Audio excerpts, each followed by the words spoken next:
Joining us on the Heister Automotive Group hotline, Lauren Brownlow, WRALSportsFan.com. Brownlow, it didn't happen. I'm very upset about this, and I feel like you share my disappointment as well. Dontrez Styles, who was at Carolina, entered the transfer portal, Kinston guy. I thought, look, if Jerry Stackhouse doesn't pull a Kinston guy to Vanderbilt, there's always NC State, because Kevin Keats, head coach, did recruit Dontrez Styles out of Kinston. Yes. I'm like, come on, let's make I want the intertriangle transfer to happen, and it would be even more hilarious if it happened from Carolina to State. It didn't, though, because Dontrez Styles over the weekend announced that he's going to Georgetown, where Ed Cooley is the new head coach. I am sad. I mean, yeah, although, to be honest, I would go transfer to play for Ed Cooley if I had such an option. Well, no one's asking me, but I get that part. The dude's amazing. Yeah.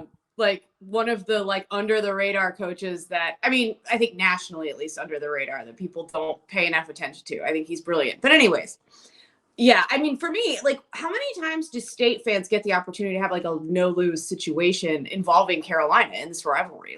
Literally, there was no losing option for them if they got Styles, right? Either he's way better for them and they can dunk on all their Carolina fan friends by being like, well, now that we gave him a chance to play and under Keats' development, now he's flourishing when y'all didn't even let him get off the bench. Right. And if he doesn't play well, he didn't play at Carolina anyway. So what? It doesn't matter. You've lost nothing. You know what I mean? It's just, to me, it was wow. But I did see from State, and again, not all State fans, but hashtag not all State fans, but Akula Wolf, who runs back in the pack, the SB Nation website, said I'm relieved. He said, in ways I am relieved that the Dontrez Styles to NC State thing didn't happen, because I would not have been able to process a guy who played at Carolina now playing at NC State. And I think that's the thing that everybody's waiting to happen. We've seen it from other ACC schools to the Triangle. For instance, Duke is going to be bringing a guy from Virginia. Not intra-triangle. That's what we're waiting on. So, we've seen, we've now had two instances where Virginia guys are coming to the Triangle, right? And maybe a third, by the way, which I also think would add some spice to that rivalry in Caden Shedrick. I agree. I don't think it's official yet, but yes, that would be cool to see. But yeah, intra-triangle transfer, and before my Twitter mentions blow up, before I get the email, I understand that this stuff has happened before, but you got to go back to World War II, for heaven's sake. And it was the same kind of attitude about transfers that we have now back then, which was no one cares because we're, it was pandemic for us that started it. It was the war for them that started it. Go where you want to go. So it's going to happen. I can envision a Carolina to State. But here's my question before we move on to other topics. What if it's an NC State to Carolina? Ooh, I mean, see, that's the thing. I mean, Carolina fans could do the same thing potentially. I mean, depending on who it is, right? That's what adds the context to it. You know what I mean? If it's their star player transferring to a school like Carolina, then it's oh my God, you couldn't keep your best player here. And if it's somebody that didn't play at all and he plays well at Carolina, it's the same kind of thing, right? I mean, that's what everybody wants, isn't it? Is the opportunity to do some local dunking on. Y'all will do it over anything else, so I don't know why you wouldn't be eager to do it over the other. I get what Akula Wolf's saying, although to me in the year of 2023 at this point, and knowing what we do about everything going on, hard for me to put much stock into the idea that a guy wore another team's jersey for a year, so he's off our list or something. You know what I mean? I don't know. Yeah, I'm with you on that. Lauren Brownlow, WRALSportsFan.com, joining us here on the OG alongside Joe Giglio. I'm Joe Ovies.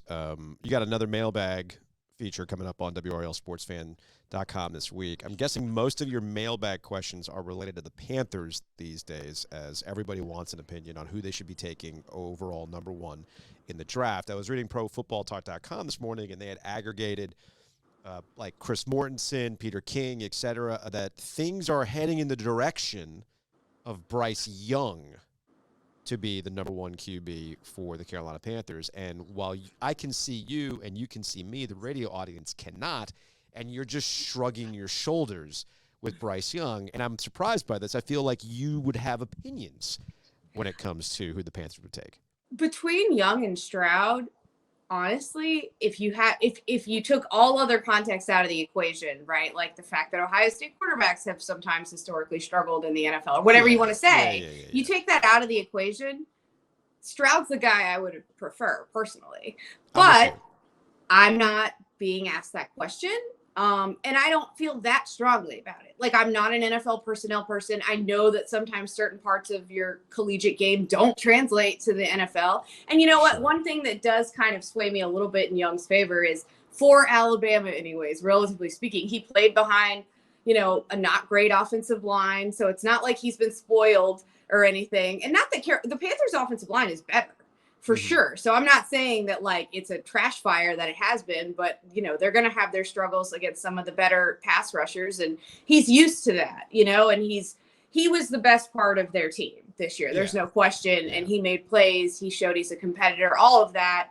I like him. I just happen to personally think we've seen a little more of Stroud and a little more that I like, just my 2 cents. But, for me, the frustration is, and I said this at the time, you can vouch for me on this. I did say this. I wanted them to draft Justin Fields when he fell to them. Yeah, I'm with you on that. If you don't draft Justin Fields, we get in a time machine. You do what Brownlow says, GM Brownlow. No, I don't want that. I don't want that on my soul. I don't want that on me. But if you do that, you don't have to lose all the assets they've lost. I mean, how many assets are we talking now in the draft and everything else that they've lost for this like trading quarterback bingo game? Like, let me find the mediocre placeholder quarterback. It's just annoying. It's like, maybe they could have seen what they had or didn't have in Fields. I don't know that Fields is the next big thing for sure, but I would be excited about where things were going, I think, if he were on this roster, compared to being like, why have they given away all of these things, to kind of chase the next big quarterback when they could have potentially had the guy that could be that guy in Fields. It's frustrating. Yeah, it's interesting that you bring up the assets, and we'll close on this. Lauren Brownlow, WRALSportsFan.com. She's got a new mailbag. By all means, hit her up on Twitter if you got mailbag questions for WRALSportsFan.com, at LE Brownlow on Twitter. You bring up the assets, and I've gotten into arguments with Panthers fans about this move to get up to the number 1 spot. And David Tepper, the owner, clearly is enjoying this because the Panthers, there's always been because they're talking about him. They're talking about the Panthers, but yes, they are talking about him, in that there's a balance of, why do we talk about a team? Do we talk about a team because of their winning and the culture and all things that go along with it? Or are we talking about the team because we're always fascinated about what the owner is doing? And I don't like doing this, but it's the best example we can give. Jerry Jones? No, Tom Dundon, owner of the Carolina Hurricanes. Okay, yeah. Who will make himself available. Tom doesn't mind talking to you. No. But he ultimately just wants to put a team out there that wins, and he understands that the team wins a bunch. Well, then people are going to go, and people will talk about the Canes because they win. And he'll handle the media when he wants to handle the media.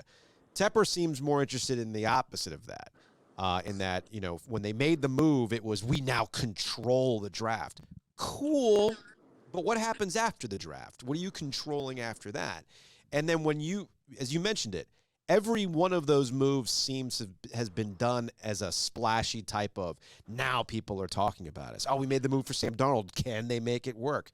Clearly it didn't. They brought Cam Newton back. Why? Well, because it gave him a shot in the arm, and people were talking about him again, and people went to Bank of America Stadium. So sometimes I just wonder, what's your MO here? I told you too, he's shiny object guy. Yes. And that's what bothers me about Tepper. Now, if you tell me Scott Fitterer is the person in charge of making this decision primarily, maybe we're having a different conversation. Maybe I'm feeling a little better, but he's not. He's not, because everything that I read about the Panthers starts and ends with David and Nicole Tepper. David and Nicole Tepper met with. David and Nicole Tepper had dinner with. David and Nicole Tepper did blah, blah, blah, blah, blah. Scott Fitterer's technically making decisions, but when it comes to this number 1 pick, it's going to come down to David and Nicole Tepper. That's always in the conversation. And I'm just not personally here for all of that. I don't like it. I just think it's annoying. And if I thought he could make good decisions, I would be thrilled. It'd be fine. It wouldn't bother me. He could be as a Jerry Jones-ish as he wants to be. Go out and seek all your attention, my dude. Fine. But the only reason they're paying attention to the Panthers right now is for the wrong reasons. They're clowning you.